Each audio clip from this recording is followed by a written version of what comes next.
Baka ka-car wash ko lang nung isang araw. Road, wala na siyang linya.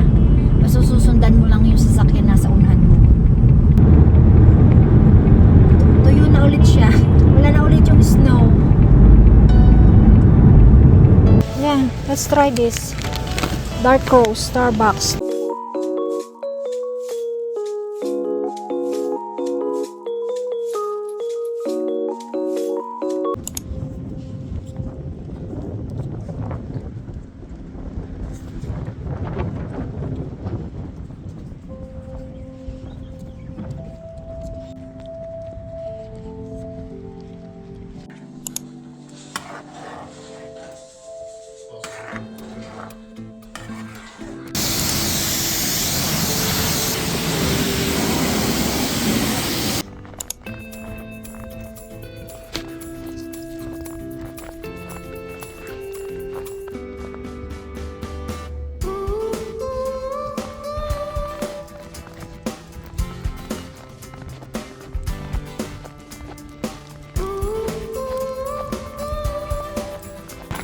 Good morning.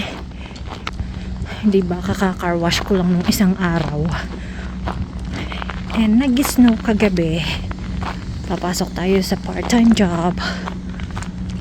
Yan guys, tapos na tayong maglinis ng sasakyan.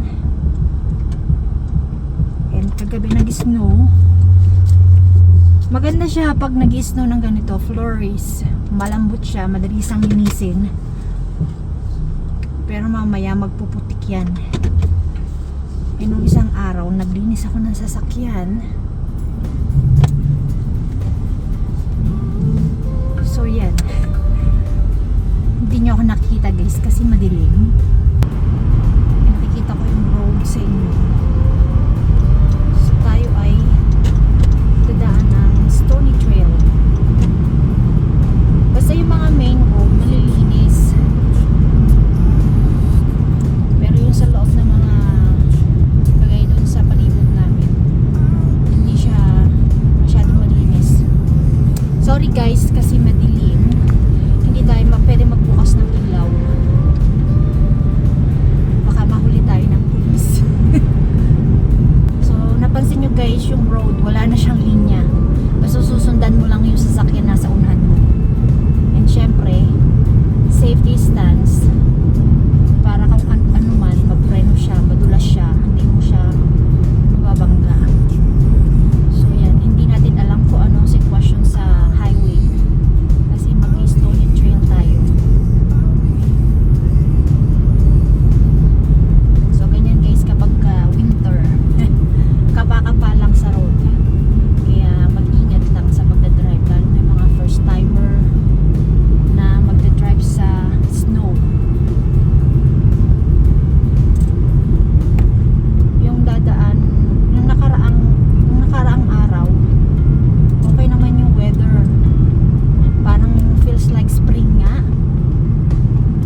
So yan guys, I got here safely, thanks God.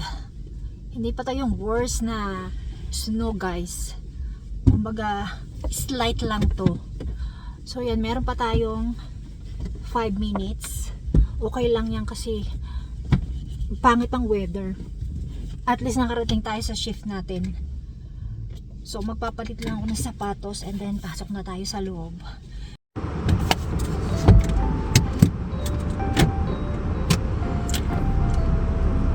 Hello guys. Tayo ay aalis na. Medyo natagalan tayo ng konti. Kasi hinihintay ko umalis yung nasa likod ko. Madulas kasi, tsaka masikip. So, uwi na tayo guys. And for sure, mata-traffic na naman tayo.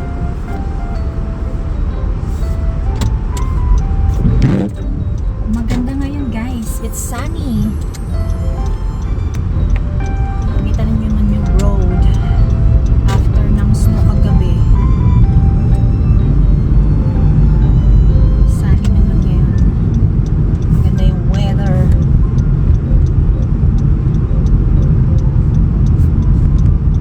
Akala kong nangyari, naglilinis lang pala siya.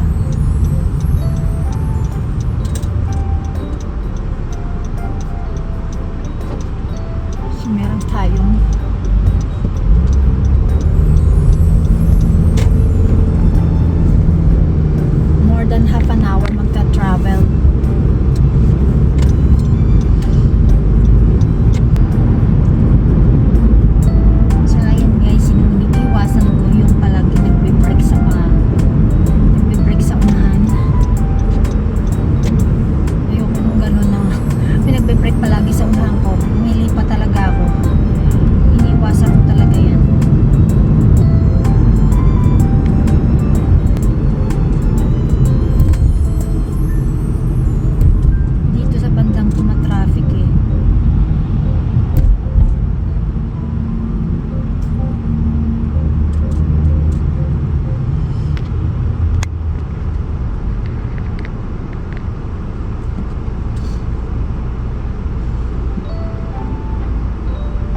siya, dumidilim na. So punta kami sa Costco. Bibili lang kami ng coffee. Kasi nung matagal ko nang gustong bumili ng coffee doon, yung binibili ko kasi mura doon. Ang problema, wala kaming coffee grinder. So one time kumain kami doon sa merong food court. Meron kami nakitang family, nag-grind sila ng coffee. Sabi ko pwede pala yun. So yun, doon ako bibili ng coffee kasi mura siya. And bibili na rin kami ng dinner at saka ilang kailangan. Hindi naman malakihang grocery, konti lang naman, mostly yung mga basic or yung matagalang gamit. Kasi kapag nag-grocery doon, ang binibili ko talaga is yung matagalang gamit. Minsan kasi bigla siyang nawawala. Ganun ang Costco eh. Daming chocolates. Where's the labasa? Where's Labasa? I saw it one time. It's gone. So, yan ang hirap kapag dito sa Costco. Kapag meron sila, mura, and tapos bigla siyang nawawala. So, ikot muna kami, hanapin namin kung nasa yung Labasa. What are cheap? Munchkin. Okay. That's what you want. Yeah, let's try this. Dark Roast, Starbucks. Naka-sale siya, $20. Try natin siya mag-grind. You go next time if you want. No, let's go get now. This is with lime. Kasi guys, ito sa Walmart. Yeah. It has... Raspberry. This one looks good. Kasi itong bubbly, masarap siya, sparkling water. Isang dosena, $6 something dito. $9.99 lang, 24 pieces. So, yun na lang. So, ito yung sinasabi ko sa inyo guys, na coffee grinder. Watch. Okay. So, ginagamit namin is French press. Kaya, number 10. Walang Labasa, kaya Starbucks na lang. Di ba social? We have to put it here. Sorry about that.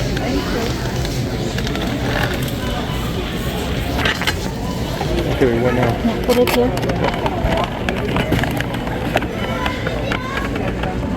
10 French press. Good? Yeah.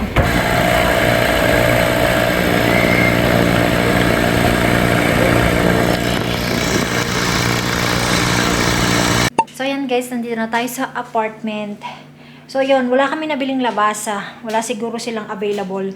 So, at least next time, alam ko na, kapag gusto kong bumiling kape, doon na lang ako bibili kasi mura na siya. Tapos, pwede pa siyang i-grind. So, yun, bumili kami ng dinner doon sa Costco. Kasi sobrang daming tao, guys. Ang hirap kumilos, ang hirap kumain kapag doon kumain. Yun. So, yun guys. Sana nag-enjoy kayo sa aking video. And tatapusin ko na rin yung vlog ko. And thank you again for subscribing to my channel. And kung yung mga bago and interesado kayo sa mga lifestyle vlogs living here in Canada, please do like and don't forget to subscribe. Thank you again guys for watching and ingat kayo. Bye!